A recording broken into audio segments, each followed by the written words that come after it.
Hello friends. तो आज का इम्पोर्टेंट टॉपिक्स है स्मीयर लेयर। बहुत इम्पोर्टेंट टॉपिक है। वाइवा में भी क्वेश्चन आ सकते हैं, एमसीक्यू भी बनते हैं, शॉर्ट नोट तो बहुत इम्पोर्टेंट है। ठीक है, इस पर तो आज हम बात करेंगे स्मीयर लेयर। स्मीयर लेयर क्या होती है? स्मीयर लेयर जो होती है एक क्रिटिकल लेयर होती है। क्रिटिकल लेयर होती है किसकी? Of debris formed during any mechanical alteration of the tooth structure, particularly dentin, and hold significant implication for subsequent restorative procedure, especially additive technique। तो ये क्या होता है कि स्मीयर लेयर कैसे बनती है? स्मीयर लेयर जैसे आपको कैविटी है, कैविटी को आप ड्रिल कर रहे हो, ठीक है, दांत को ड्रिल कर रहे हो, तो इनेमल और डेंटिन की जो डेब्रिज होगी, ठीक है, उसकी एक पतली सी लेयर होती है, ठीक है, उसको अपन स्मीयर लेयर कहते हैं। ठीक है, और इसका सिग्निफिकेंट जो रोल जो होता है कब होता है? जब आप अपन एडेसिव टेक्निक यूज करते हैं। जैसे एडेसिव टेक्निक का मतलब जब आप कंपोजिट यूज कर रहे हो या फिर कोई भी अदर मटेरियल यूज कर रहे हो, तो स्मीयर लेयर का क्लिनिकल का सिग्निफिकेंस होता है बहुत बढ़ जाता है। कैसे बढ़ता है, क्यों होता है, मैं अब आपको आगे बताऊंगा इसमें। ठीक है, अब सबसे पहले अब आगे बात करते हैं कि कैसे फॉर्मेशन हुआ है। मैंने बताया था आपको फॉर्मेशन ऑफ, जो फॉर्मेशन होता है, फॉर्मेशन जो होता है इसका रेजिडुअल जो लेयर होती है क्रिएट होती है on the surface of tooth whenever dentin और enamel is prepared with a burr और अदर डेंटल इंस्ट्रूमेंट। मतलब burr भी हो सकती है, कोई भी डेंटल इंस्ट्रूमेंट हो रहा है, आप दांत को ड्रिल कर रहे हो, तो उसकी एक इनेमल या डेंटिन की रेजिडुअल लेयर बन जाती है, उसको अपन स्मीयर लेयर कहते हैं। ठीक है, अब इसके बाद आगे बात करते हैं इसके कंपोजिशन के बारे में। कंपोजिशन जो है इसका ये है, देखिए। कंपोजिशन में इसमें मोस्ट प्रोबेबली क्या होता है? ऑर्गेनिक और इनऑर्गेनिक कंपोजिशन होता है, और ऑर्गेनिक भी होता है और इनऑर्गेनिक कंपोनेंट भी होते हैं। स्पेशली इस content hydroxy apatite and alter denatured collagen. तो ये अल्टर डीनेचर्ड जो कोलेजन होते हैं वो किसमें होते हैं? डेंटिन में होते हैं, और हाइड्रोक्सी एपेटाइट क्रिस्टल तो इनेमल और डेंटिन दोनों में हो सकते हैं। ठीक है, तो ये the collagen is the debris layer can acquire the gelatinous consistency due to the friction and heat generated during the preparation of the procedure. ठीक है, ये तीन चीजें होती हैं इसमें। एक तो एक हाइड्रोक्सी एपेटाइट क्रिस्टल्स होते हैं और अल्टर्ड डीनेचर्ड कोलेजन होते हैं। ये दो चीजें होते हैं, सॉरी तीन नहीं, दो चीजें होती हैं। ठीक है, व्हेन अपन जब इसको माइक्रोस्कोपिक लेते हैं तो इसमें लेयर होती है उसमें से कवर्ड होती है पूरी डेंटिन की सरफेस को उसने कवर किया होता है। जैसे अपने घर होता है, घर में जैसे मिट्टी बैठ जाती है तो ठीक है, तो मिट्टी की जैसे एक लेयर बन जाती है। ठीक है, अब डेंटिन्स में क्या होती है? डेंटाइनल ट्यूबुल्स होती है। ठीक है, डेंटिन में डेंटाइनल ट्यूबुल्स होती है। उन ट्यूबुल्स में भी ये कई बार स्मीयर लेयर के कुछ हिस्सा घुस जाता है, तो उसको अपन क्या कहते हैं? Smear plug. ठीक है, अब मैं आपको बता देता हूँ। जैसे ये आपका ये है दांत है, ठीक है, अब इस दांत को आपने ड्रिल किया, ठीक है, ड्रिल करने पर जो लेयर बनी उसको क्या कहते थे अपन? Smear layer. अब डेंटिन की स्ट्रक्चर जब आप देखोगे, डेंटिन की स्ट्रक्चर में क्या होते हैं? डेंटाइनल ट्यूबल्स होते हैं। उन डेंटाइनल ट्यूबल्स में स्मीयर लेयर का कुछ हिस्सा चला जाता है, उसको क्या कहते हैं? Smear plug.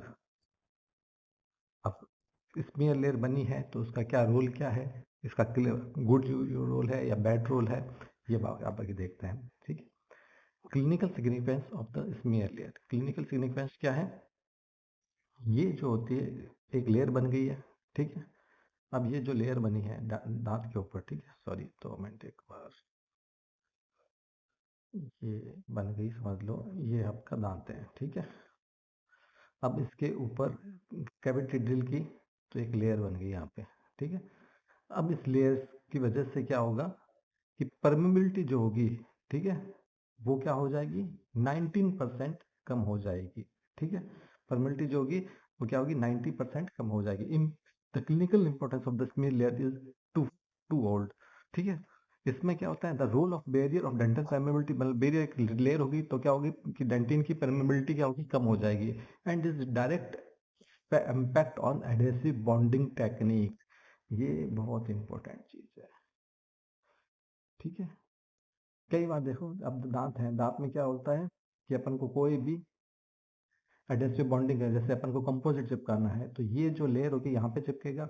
तो इस पे चिपकाने के लिए फिर क्या होगा कि ये जो स्मीयर लेयर होती है कंपोजिट है या फिर कोई भी फिलिंग मटेरियल है उसको अपने बॉन्डिंग से नहीं होने देती। ठीक है, तो इसको क्या करना पड़ेगा, अपन को रिमूव करना पड़ेगा या फिर उसको कुछ उसमें अल्टरेशन करने पड़ेंगे ताकि अपना कंपोजिट है या भी कोई फिलिंग मटेरियल है वो दांत के साथ चिपक जाए। ठीक है, तो अफेक्ट ऑफ डेंटिन प्रॉब्लम। अब इसकी जो परमेबिलिटी जो कि वो 90% कम हो जाती है, ये भी क्वेश्चन आ सकता है। इसमें हाउ एवर लूजली अटैच, तो अब ये क्या होती है, लूजली अटैच होती है। ठीक है, लूजली अटैच होती है, समझ लो आप अपना घर है, ठीक है, घर में आपको दीवारों पर अपना पेंट करना है। ठीक है, अब दीवार पर मिट्टी लगी हुई है या फिर पुराने पेंट के थोड़े थोड़े हिस्से हैं। ठीक है, कई बार पपड़े उतर के रह जाती है, फिर अपन कहते हैं, तो अपन क्या करते हैं कि उस पुराने पेंट के भी जो टुकड़े रह चुके हैं या फिर तो मार्क्स हो चुके हैं उनको हटाते हैं।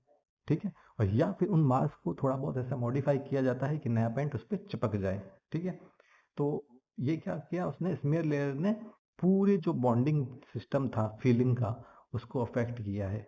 तो हमें इस स्मीयर लेयर को क्या करना पड़ेगा, या तो पूरी तरह से रिमूव करना पड़ेगा या फिर उसको कुछ अल्टरनेटिव उसमें केमिकल कंपोजिशन में उसमें चेंज करने पड़ेंगे ताकि वो अपना कंपोजिट है या फिर कोई भी फिलिंग मटेरियल अटैच हो जाए। ठीक है, क्योंकि ये जो स्मीयर लेयर जो होती है ना वो दांत पे पूरी तरह से मतलब अच्छे से चिपकी हुई नहीं रहती। अगर थोड़ा सा भी जोर लगाओगे तो स्मीयर लेयर हट जाएगी। ठीक है, अब समझ लो कंपोजिट है, स्मीयर लेयर से चिपका हुआ है। अब जैसे ही क्या हुआ कि कंपोजिट पे थोड़ा सा भी फोर्स आया तो क्या होगा, बॉन्डिंग टूट जाएगी, आपकी फीलिंग निकल जाएगी। तो इसलिए स्मीयर लेयर को मतलब या तो कंप्लीट निकाल दो या फिर उसमें कुछ अल्टरनेटिव करो। ठीक है, अब क्या हुआ, smear layer must either remove जो मैंने बताया अभी, या तो उसको पूरा रिमूव करो या फिर केमिकल मॉडिफाई करो to allow resin bonding to underlying dentin substance. ठीक है, failure to manage the smear layer correctly, there are historical cities of the, सबसे पहले अब उसको रिमूव कैसे करेंगे।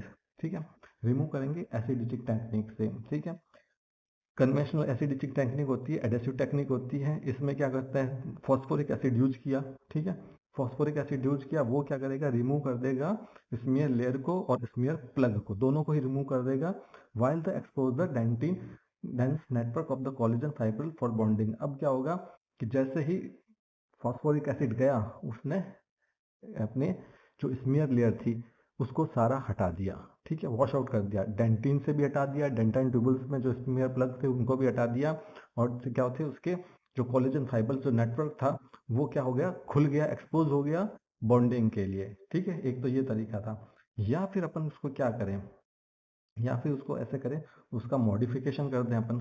ठीक है, उसका मॉडिफिकेशन कर दें। अब मॉडिफिकेशन कैसे करेंगे, तो मॉडिफिकेशन के लिए क्या होता है, सेल्फ इचिंग एडेसिव्स होते हैं। ठीक है, जो सेल्फ इचिंग एडेसिव सिस्टम जो होता है वो यूज होता है as a acidic monomer to simultaneously जो होता है ईच भी करता है। ठीक है, इचिंग भी करता है और साथ में क्या करता है, प्राइमर कर देता है सरफेस को। तो उस जो स्मीयर लेयर को वो क्या करता है, पूरी तरह से रिमूव नहीं करता है, उसको वो डेंटिन के ऊपर एक तरह से चिपका देता है अच्छे से। ठीक है, अच्छे से चिपका देता है ताकि फिलिंग मटेरियल आए तो वो अच्छे से चिपक जाए। This SE do not fully remove the smear layer. ठीक है, ये देखो ये लिखा, do not remove the smear layer, instead acidic primer chemically modified कर देता है लेयर को and incorporated it into the final adhesive interface. The smear plug become impregnated with monomer which prepare the pathway of subsequent penetration of the bonding agent. ठीक है, तो उन्होंने क्या किया कि ये जो स्मीयर लेयर थी उसको मॉडिफाइड ऐसे कर दिया कि जो अपना बॉन्डिंग एजेंट आए, ठीक है, जो एडेसिव अपन लगा रहे हैं बॉन्डिंग है वो इसमें स्मीयर प्लग में घुस जाए। ठीक है,